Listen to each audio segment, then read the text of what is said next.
Mental health professionals and EMS could soon respond to calls to police under a new program in Denver. Right now, police officers are inundated by crisis calls, and the chief says it's time to consider a new approach. Karen Morfitt live in Denver. And Karen, this is a pilot program. Well, Dominic, right now this is in the idea phase, the development phase.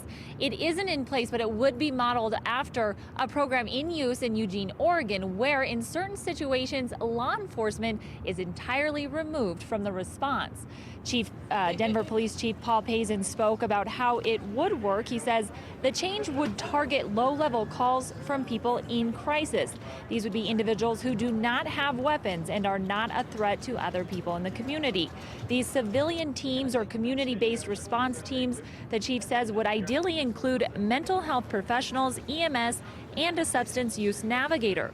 The decision to not send a police officer would come from dispatch.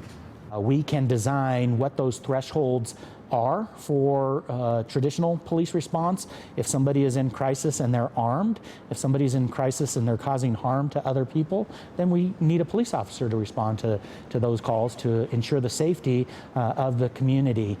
If an individual with low acuity is causing some challenges, then it doesn't make sense to have 4 firefighters, 2 paramedics, and 2 police officers show up on the call. Right now, Chief Pazin estimates those calls make up about 10 to 20% of everyone coming into 911 right now.